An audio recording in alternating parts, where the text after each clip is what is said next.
students, today we will discuss Venn diagram generator. Venn diagram generator बहुत important है board exam के लिए। NEET IIT में भी इससे बहुत सारे क्वेश्चंस पूछे जाते हैं। जब हम लोग वेन डिग्राफ जनरेटर की बात करते हैं तो मुझे 1931 याद आता है। 1931 में इसका विकास वेन डिग्राफ नामक साइंटिस्ट ने किया था। तो 1931 में वेन डिग्राफ को क्या जरूरत पड़ गई, जो एक जनरेटर का विकास किया। आखिर इस जनरेटर का क्या काम हो सकता है? तो इस जनरेटर का काम है कणों को त्वरित करना। ये एक इलेक्ट्रोस्टैटिक डिवाइस है, विद्युत स्थिर वैद्युत, ये स्थिर वैद्युत डिवाइस है, इलेक्ट्रोस्टैटिक डिवाइस, जिसका काम है कणों को त्वरित करना।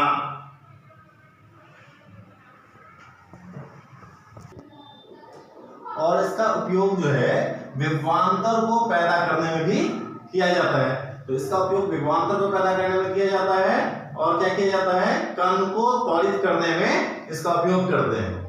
इसमें हम लोग जो है दो तरह से क्वेश्चन को देखते हैं। एक शॉर्ट टाइप में क्वेश्चन पूछेगा वेन डिग्राफ जनरेटर का लेवल डायग्राम बनाइए, और दूसरा क्वेश्चन पूछेगा आपको उसके डेफिनेशन, प्रिंसिपल, कंस्ट्रक्शन, वर्किंग वगैरह को लिखना है, जो लॉन्ग टाइप क्वेश्चन में देखने को मिलता है। तो इसमें हम लोग जानेंगे क्या, इसके डेफिनेशन को।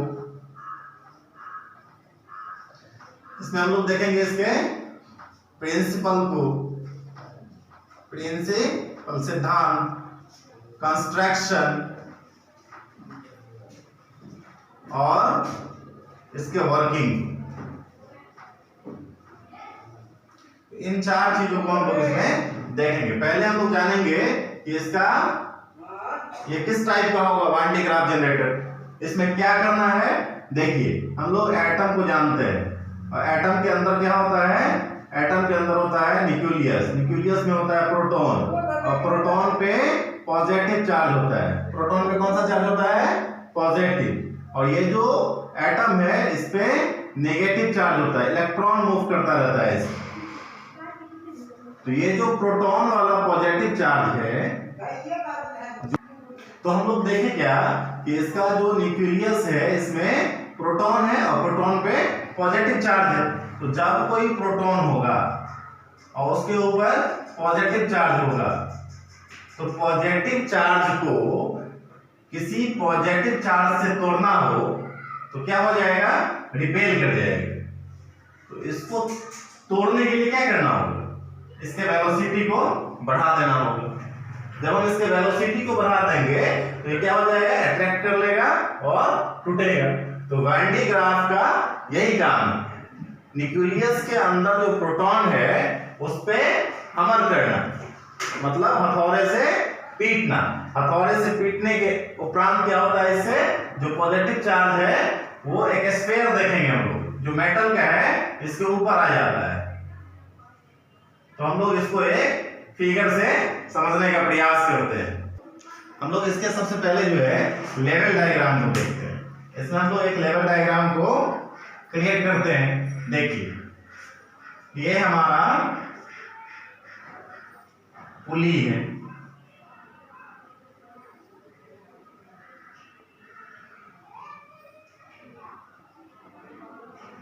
और नीचे एक और पुली है।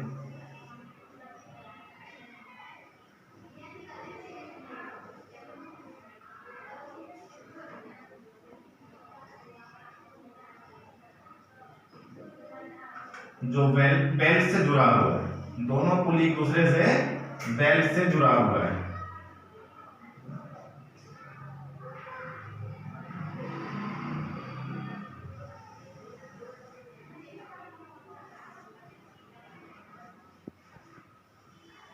अभी जो मैंने वाल खींचा है, ये वाल कंक्रीट का बना हुआ है। तो ये वाल है कंक्रीट का। अब देखिए यहां से एक मेटल का स्फीयर लगा हुआ है,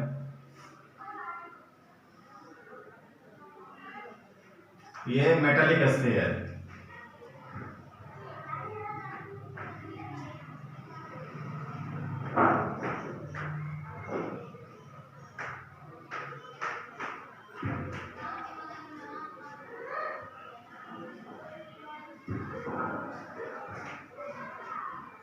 ये मेटलिक स्फीयर है और यहां एक कंघी के जैसा जो है ब्रश लगा हुआ है।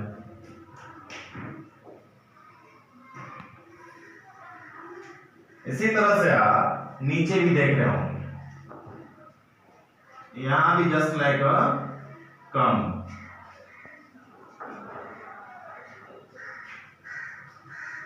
के जैसा एक ब्रश है। कंघी को हम लोग काम कहते हैं। और ये बाल क्या है? कंक्रीट का बना हुआ है, कंक्रीट का। ये नाम दे दीजिए इसका 1 2 3, ये बेल्ट 4, बेल्ट 5 6 7 और यहां एक हमर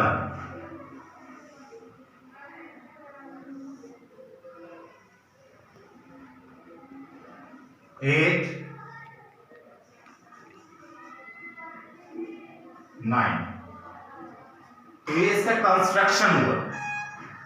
इसके कंस्ट्रक्शन में देखते हैं। इसके कंस्ट्रक्शन में हम लोग जानते हैं कि चार्ज जो है ये नीचे से ऊपर की तरफ जा रहा है, ऊपर से नीचे की तरफ आ रहा है। तो जब हम लोग चार्ज की बात करते हैं और चार्ज जो है और यहां से इस पे पॉजिटिव चार्ज मान लीजिए, तो यहां इस पे बेल्ट पे निगेटिव चार्ज आ जाएगा।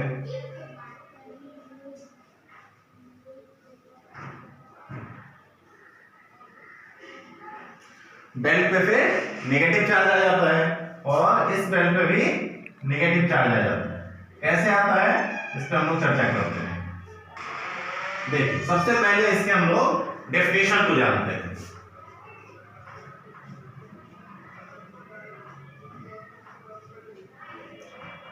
तो वान डी ग्राफ क्या है? वान डी ग्राफ जो है वो एक इलेक्ट्रोस्टैटिक डिवाइस है। The Van de graph is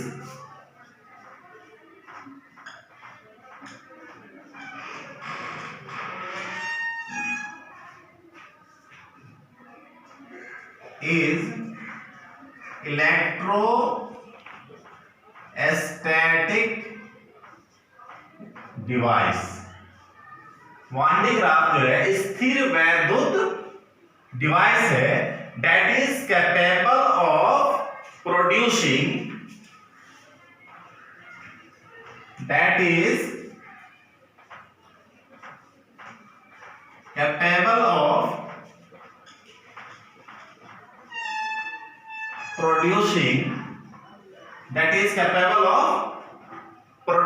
potential differences of the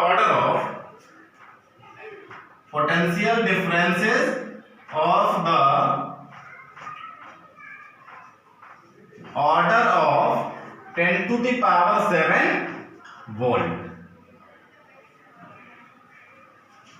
इसका जो पोटेंशियल डिफरेंस होगा वो ज्यादा से ज्यादा कितना होगा? 10 टू द पावर 7 वोल्ट होगा। और ये क्या है? एक इलेक्ट्रोस्टैटिक डिवाइस है। तो हम लोग इसमें जो है क्या जाने? इसके डेफिनेशन को जाने। अब हम लोग जानते हैं इसके सिद्धांत। इसके सिद्धांत में क्या जानते हैं? Van de Graaff generator works on the Van de Graaff generator works on the Van de Graaff generator works on the principle of electrostatic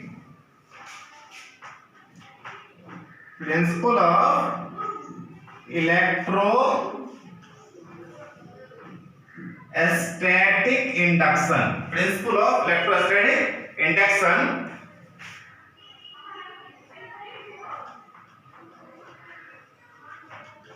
and its point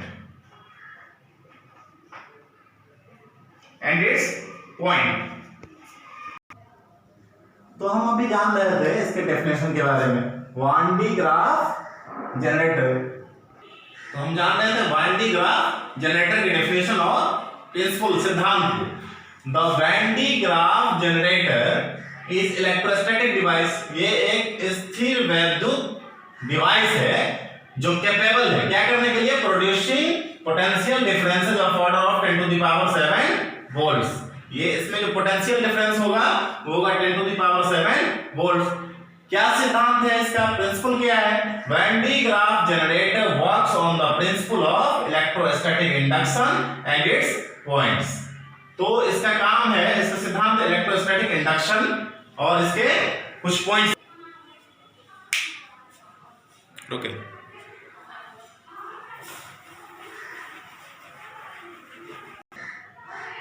देखिए अब यहां पे हम लोग देख रहे हैं कि ये जो पॉजिटिव चार्ज है, तो जब कोई सर्कुलर फॉर्म में होता है, सर्किल होता है, तो उस पे जो पॉजिटिव चार्ज होगा वो सेम डिस्टेंस पे होगा। दो पॉजिटिव चार्ज के बीच का डिस्टेंस क्या होगा, सेम होगा।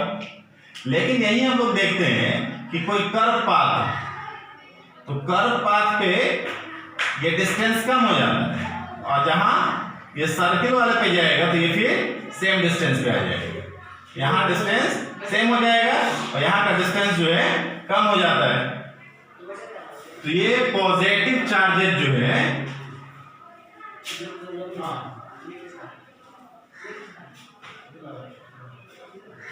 स्फेरिकल सरफेस पे आ जाता है और जब हम इसको हमर करते हैं तो ये जो निगेटिव चार्जेस है ये प्रोड्यूस होना शुरू हो जाता है। निगेटिव चार्जेस यहाँ प्रोड्यूस हुआ। आप इसके कंस्ट्रक्शन वाले चीजों में देखेंगे किन किन डिवाइस के यूज किए हैं। देखिए यहाँ पे हम लोग आपके जानकारी और सुविधा के लिए नंबर से नोट कर दिए कि कहां किस नंबर का यूज करना है। नंबर 1 क्या लगाया हमने, एक स्फीयर लगाया। कैसा sphere, hollow metal sphere, hollow metal sphere. ये जो स्फीयर स्फेरिकल पार्ट है, ये स्फेरिकल पार्ट कैसा है, हॉलो है, ये हॉलो, ये पूरा पार्ट जो है ये हॉलो मेटल स्फीयर है। दूसरा चीज हम लोग इसमें यूज किए हैं अपर इलेक्ट्रोड्स, अपर इलेक्ट्रोड्स। ये जो हम लोग कॉम टाइप देख रहे हैं कंघी, ये अपर इलेक्ट्रोड्स है, ये वाला चीज जो है अपर इलेक्ट्रोड्स है। फिर तीसरे नंबर पे हम लोग देखिए पुली का यूज किए जिसको हम लोग कहते हैं अपर रोलर। ये पुली जो है ये क्या है, अपर रोलर, अपर रोलर। तो ये अपर रोलर हो गया, ये लोअर रोलर हो गया। दो पुली का इस्तेमाल किया गया है, एक ऊपर दूसरा नीचे। फोर्थ नंबर पे देखिए हम लोग क्या इस्तेमाल किए, फोटो में देखिए। फोर्थ नंबर पे हम लोग बेल्ट का इस्तेमाल किए हैं। कौन सा belt, side of the belt, side of the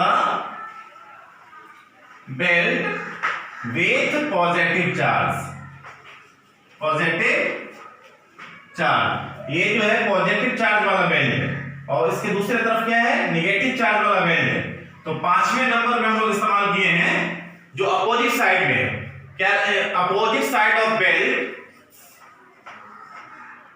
opposite side of belt with negative charge. इसके ऊपर हम लोग चार्ज देख रहे होंगे। अपोजिट साइड में जो 5th नंबर पे बेल्ट है वो क्या है, नेगेटिव चार्ज है और ये कंक्रीट का बना हुआ है जो इसको कवर किए हुआ है। फिर हम लोग इसमें देखते हैं, अभी बताया था आपको कि एक अपर रोलर होगा दूसरा लोअर होगा, लोअर रोलर। तो 6th नंबर पे आ गया लोअर रोलर। और सेकंड नंबर पे क्या यूज किए हैं, अपर इलेक्ट्रोड्स। तो अपर है तो लोअर इलेक्ट्रोड्स का यूज किया गया है। तो 7th नंबर पे हम लोग क्या जानते हैं, लोअर इलेक्ट्रोड्स को, लोअर इलेक्ट्रोड्स। तो नीचे इस्तेमाल किया गया है लोअर इलेक्ट्रोड्स को। फिर देखिए 8वें नंबर पे देखिए खमर है, क्या है, spherical device with negative charge. एक स्फेरिकल डिवाइस है गोला खमर जिसपे नेगेटिव चार्ज है। spherical device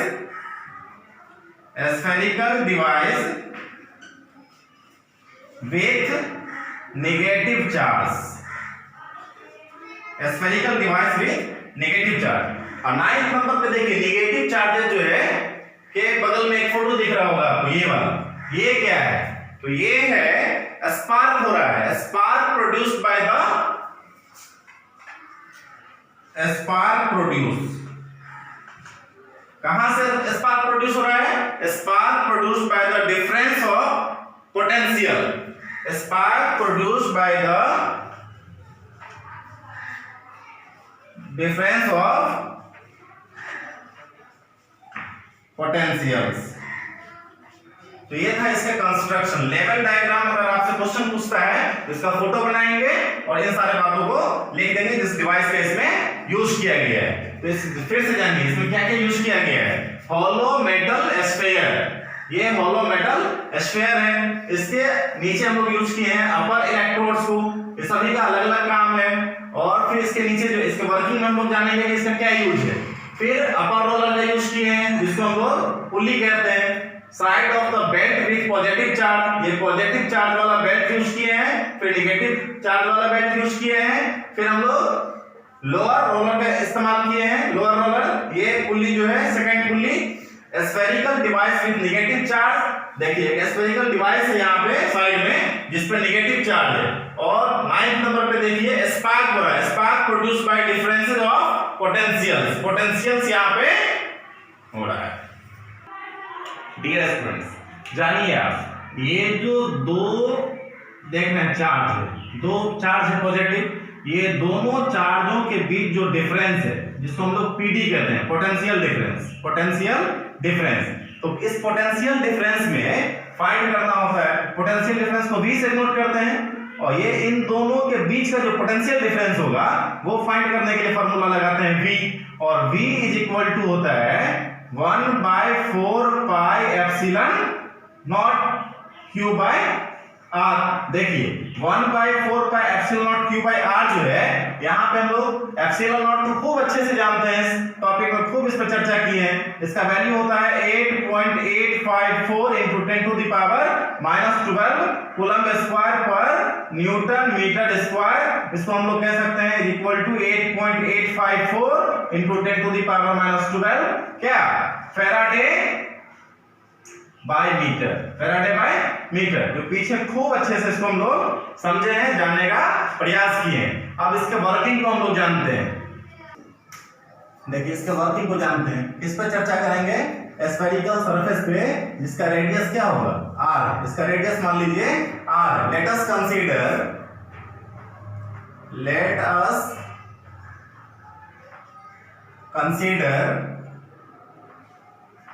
a large spherical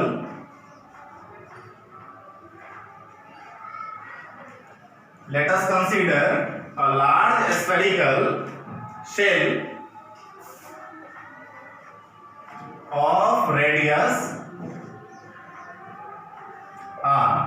देखिए कंसीडर का मतलब होता है विचार करना, कंसीडर मींस विचार करना। Let us consider a large spherical shell of radius r। ये लार्ज स्फेरिकल सरफेस है जिसका रेडियस r है।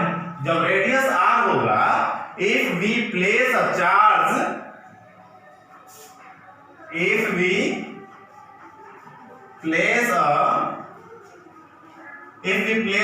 चार्ज, इस पे चार्ज प्लेस हुआ। जब चार्ज प्लेस्ड होगा तो क्या होगा? मैग्नीट्यूड इसका q हो जाएगा। Charge if we place a charge, charge magnitude हो गया q, इस पे चार्ज हो गया q on such a sphere. किस पे? इस स्फीयर पे, ऑन सच अ स्फीयर, इस स्फीयर पे चार्ज हो गया q। जब चार्ज q होगा तो क्या होगा? The charge will sphere, the charge be spared। इस स्फीयर पे चार्ज क्या करेगा? Uniformly over the surface, uniformly over the surface. Surface पे चार्ज यूनिफॉर्मली मूव करेगा। जब सरफेस पे charge uniformly move, the charge be spread uniformly over the surface of the sphere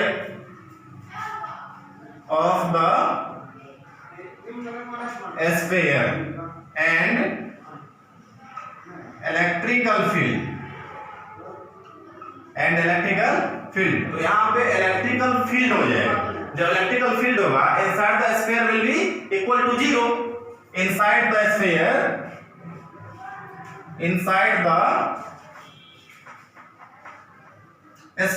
कहाँ? Sphere के अंदर क्या होगा? स्फीयर के अंदर हो जाएगा charge 0। Sphere will be equal to 0। Sphere will be equal to 0। फिर से समझिए, let us consider a large spherical shell. एक लार्ज स्फेरिकल सेल है जिसका रेडियस r है, of radius r। If we place a charge magnitude q on such a sphere, यहां पे charge जो है उसको q ले लिए हैं। The charge be spread uniformly over the surface of the sphere and electrical field inside the sphere will be equal to 0। क्या कहा कि दो चार्ज के बीच का जो डिफरेंस है वो सेम होना चाहिए। तब यहाँ पे हम लोग पोटेंशियल डिफरेंस फाइंड करते हैं। क्या पोटेंशियल डिफरेंस फाइंड करने के लिए V is equal to 1/4 pi epsilon naught Q by R लाते हैं।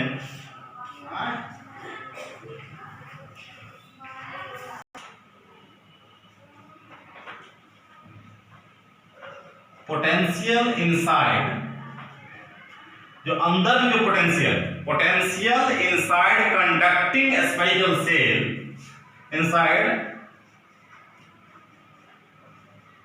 Conducting spherical shell. तो यहां जो स्फेरिकल सेल में जो पोटेंशियल होगा, पोटेंशियल इनसाइड अंदर, कहां इनसाइड मींस अंदर, potential inside conducting spherical cell of radius r,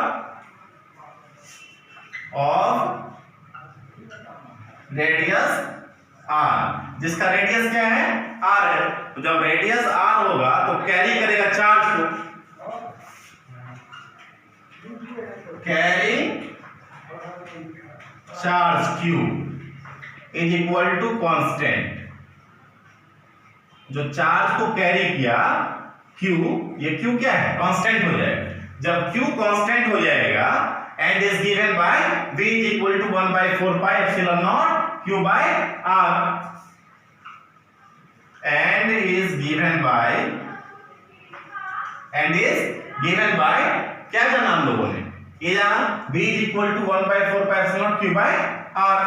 v is equal to 1/4 pi epsilon naught 1/4 pi epsilon naught q by r को देखा।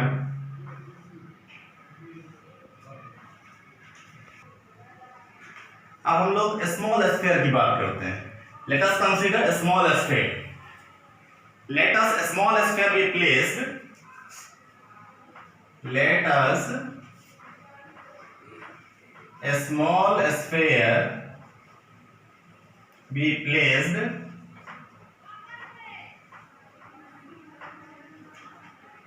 अब यहाँ पे एक स्मॉल स्फीयर है जिसको यहाँ पे डाले हैं। तो स्मॉल स्फीयर जब प्लेस करेंगे तो क्या होगा? At the centre of the large, at the center of the large, at the center of the large, one such that the radius of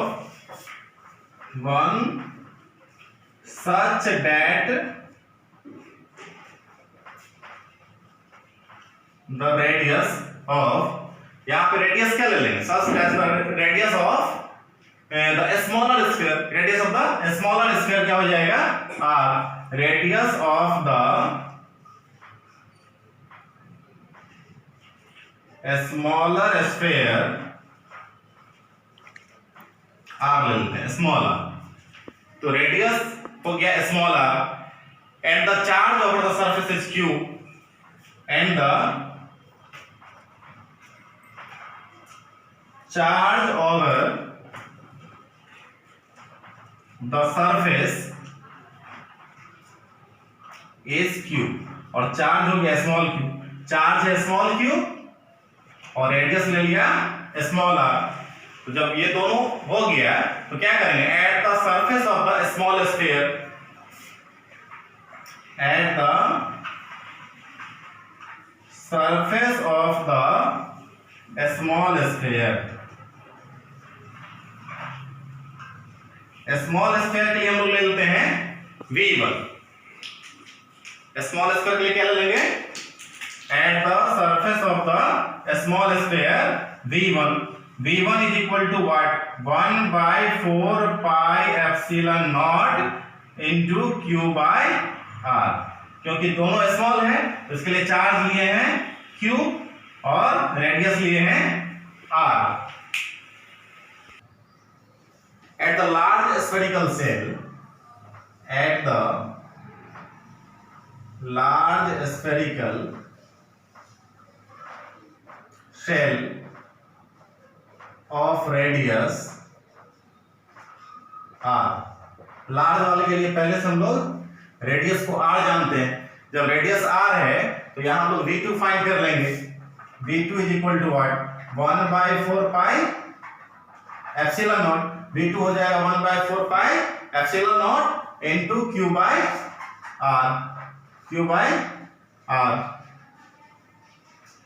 तो ये हम लोग v1 v2 फाइंड कर लिए। आप क्या करना है, if we consider the total charges, इसमें जो टोटल चार्जेज है उस पर विचार करना है। If we consider the total charges, if we consider the total charges, इसमें जो टोटल चार्ज है उस पर हम लोग विचार करते हैं, क्या है, in the system that is q, in the system that is q, ये जो q वाला चार्ज है, in the system that is q, यहां q हो गया, एक तो स्मॉल q है और दूसरा हम लोग जाने हैं कैपिटल q को, तो q and q and q, यहां पे दो चार्ज है, एक स्मॉल q, एक, then the total potential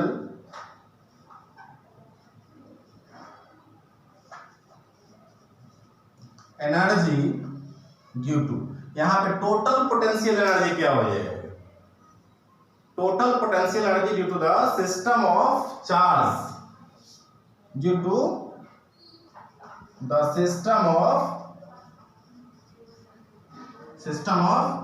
charge, total potential energy इस सिस्टम में क्या होगा, तो वी आर निकालेंगे, ये कैपिटल वी आर और स्मॉल वाले पे दोनों पे काम करना होगा, then the total potential energy due to the system of charge, इस सिस्टम में टोटल पोटेंशियल एनर्जी निकालने के लिए क्या करेंगे, of charges can be given as, of charges can be given as,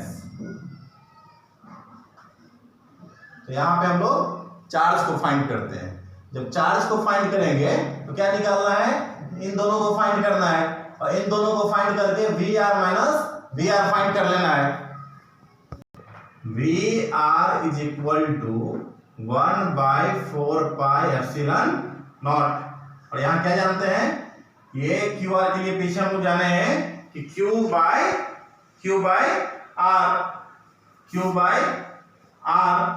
plus q by r को जाने हैं, अब हम लोग फाइंड करेंगे वी आर, इस वी आर के लिए क्या हो जाएगा, 1 by 4 pi epsilon naught, 1 by 4 pi epsilon naught, और क्या हो जाएगा q by r,